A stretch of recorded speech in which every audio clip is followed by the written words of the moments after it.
경계무상심신임묘법 백천만금난조 하금문견 득수제 헌내열의 인시로 아이게 법장민은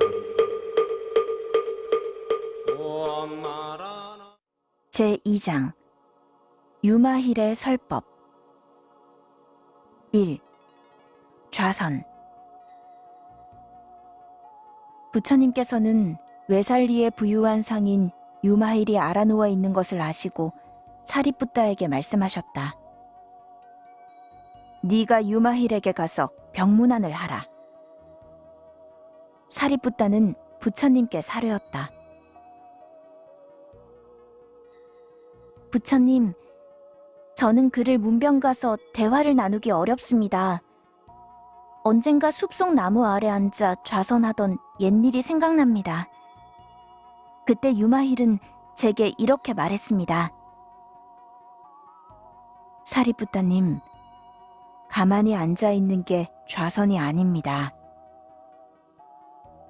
삼계에 있으면서도 몸과 마음이 움직이지 않아야 좌선입니다. 무심한 경지에 있으면서도 온갖 행위를 할 수 있는 것, 진리에 나아가는 길을 버리지 않으면서도 범부의 일상생활을 하는 것, 마음이 안으로 고요에 빠지지 않고 또 밖으로 흐트러지지도 않는 것, 번뇌를 끊지 않고도 열반에 드는 것이 바로 좌선입니다. 만약 이와 같이 앉을 수 있다면 이는 부처님께서 인정하시는 좌선일 것입니다. 부처님, 저는 그때 이런 말을 듣고 말문이 막혀 아무 말도 못했습니다. 그러므로 저는 그를 찾아가 문병하는 일을 감당할 수 없습니다. 유마경 제자품 2. 설법 부처님께서 모갈라나에게 말씀하셨다. 네가 유마힐에게 가서 병문안을 하라. 부처님, 저도 그를 문병 가서 대화를 나누기 어렵습니다. 저는 외살리성 안에서 많은 신도들에게 설법하던 옛일이 생각납니다. 그때 유마힐은 제게 말했습니다. 모갈라나님, 설법은 법답게 해야 합니다. 법은 중생을 가리지 않습니다.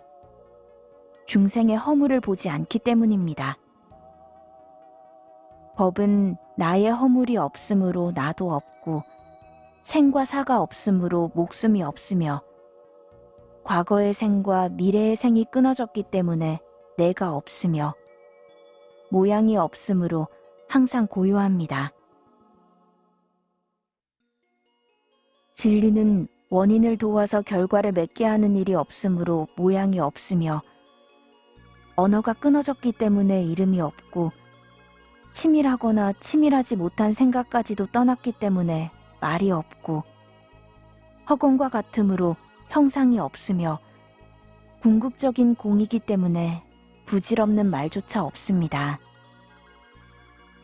진리에는 내 것도 없고 분별도 비교할 대상도 없으며 진리는 간접적인 원인에 관계하지도 않고 직접적인 원인에도 속하지 않으며 모든 사물의 안에 들기 때문에 모든 사물의 본성과 같습니다. 진리는 사물 그대로의 모습에 따르고 어떠한 환경의 영향도 입지 않으므로 진실 그곳에 머뭅니다. 또 진리는 육진에 따르지 않아 흔들리지 않으며 시간 속에 머물지 않기 때문에 오고감이 없습니다. 진리는 공에 따르고 차별하지 않으며 자기의 뜻이 없습니다. 진리는 아름답고 추한 것을 가리지 않고 더하고 덜함이 없으며 생멸이 없으며 돌아갈 곳도 없습니다.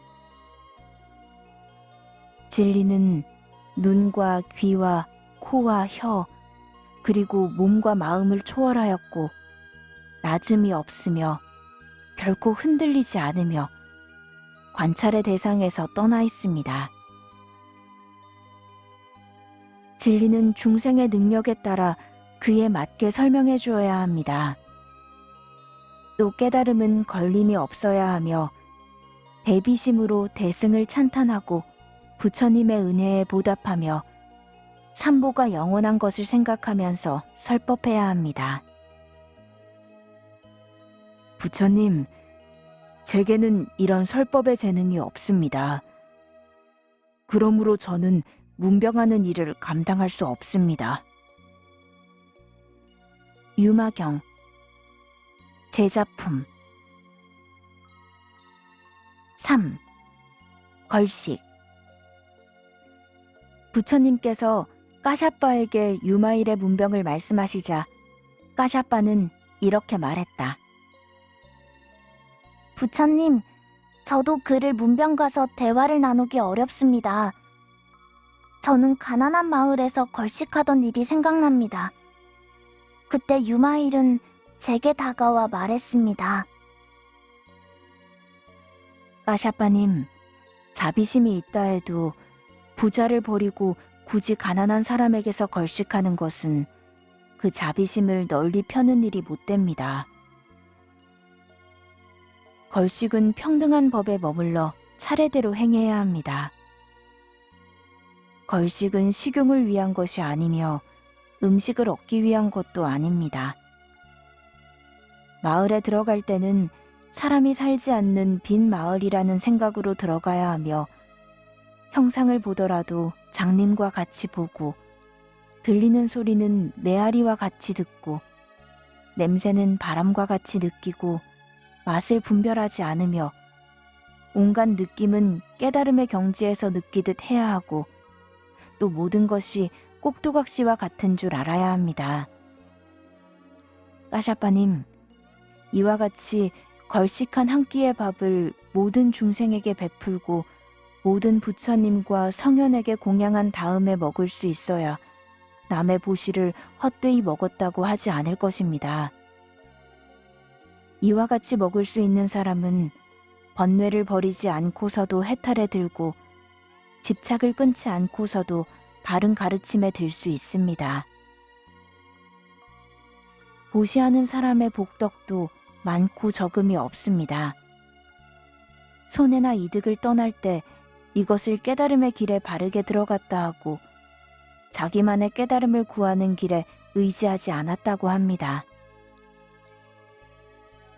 부처님, 저는 이와 같은 말을 듣고서 남에게 성문이나 독각의 수행을 권하지 않게 되었습니다. 유마경 제자품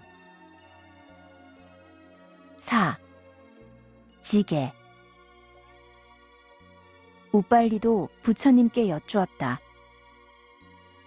부처님, 저도 유마일을 문병 가서 대화를 나누기 어렵습니다. 저는 파괴한 두 비구가 죄에 대한 뉘우침과 근심으로부터 벗어나 죄를 면하게 해달라는 이야기를 듣고 형식적인 설명을 해주었습니다. 그곳에 유마일이 찾아와 말했습니다. 우빨리님, 이 두 사람의 죄를 더 무겁게 해서는 안 됩니다. 지금 즉시 두 사람의 뉘우침과 근심을 없애어 마음이 흔들리지 않게 해야 합니다. 그 죄의 본성은 안에 있는 것도 아니고 밖에 있는 것도 아니며 중간에 있는 것도 아닙니다.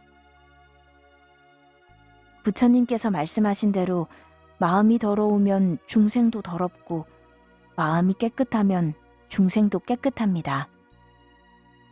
또 마음은 안이나 밖이나 중간에 있지도 않습니다.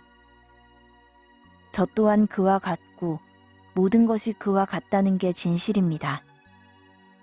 우빨리님, 만약 마음이 깨달음을 얻었을 때 그 마음은 더럽혀져 있겠습니까? 아닙니다. 중생의 마음도 그와 같이 때가 없습니다. 망상은 때입니다. 망상이 없으면 깨끗한 상태에 이르게 됩니다. 그릇된 생각은 더럽혀진 것이며 그릇된 생각이 없어야 깨끗한 상태에 이르게 됩니다. 나에 대한 집착은 더럽혀진 것이며 집착하지 않아야 깨끗한 상태에 이르게 됩니다. 모든 것은 아지랑이나 물속에 비친 달, 거울에 비친 그림자처럼 망상으로부터 생긴 것입니다. 이 이치를 아는 사람이야말로 계율을 지키는 사람이며 깨달은 사람입니다. 이때 두 비구는 뉘우침과 근심을 떠나 보리심을 내었습니다. 유마경 제작품 5. 출가의 공덕. 라울라도 부처님께 여쭈었다. 부처님, 저는 외살리에 사는 부유한 상인의 아들들에게 출가의 공덕에 대해서 적당한 설명을 하고 있었습니다. 그때 유마일이 제 곁으로 와서 말했습니다. 라울라님, 출가의 공덕을 함부로 이야기해서는 안 됩니다. 왜냐하면 출가는 아무런 이익과 공덕이 없기 때문입니다. 인연에 따라 이루어지는 것이라면 이익과 공덕이 있다고 할 수 있지만 출가는 인연으로 이루어지지 않습니다. 진리의 법은 인연에 따라 이리저리 변하지 않습니다. 법은 그 자체로 아무런 이익도 공덕도 없습니다. 출가에는 깨달음도 없고 미혹도 없으며 그 중간도 없습니다. 오직 그릇된 견해를 멀리하고 열반과 하나 되는 게 출가입니다. 이것이 바로 지혜로운 사람이 찾는 길이요 성인이 닦는 길입니다. 출가의 길은 모든 악마의 유혹을 항복시키고 미혹의 세계를 초월하며 지혜의 눈을 밝게 하고 뛰어난 능력을 갖추게 합니다. 마군을 멀리하고 외도를 설복하며 거짓된 이름에 집착하지 않고 욕망의 늪에서 벗어나 구속되지 않으며 내 것이 없어야 하고 인연의 영향을 받지 않고 마음은 혼란하지 않으며 안으로는 기쁘고 중생의 뜻을 지키며 선정에 들어 온갖 과오를 떠나는 것이 참다운 출가입니다. 그리고 유마일은 부유한 상인의 아들들에게 말했습니다. 그대들이 지금 이 자리에서 최상의 깨달음을 구하는 마음을 일으킨다면 그것이 곧 출가이며 계율을 완전히 갖추게 된다. 이때 32명이나 되는 부유한 상인의 아들들은 모두 보리심을 내었습니다. 유마경 제작품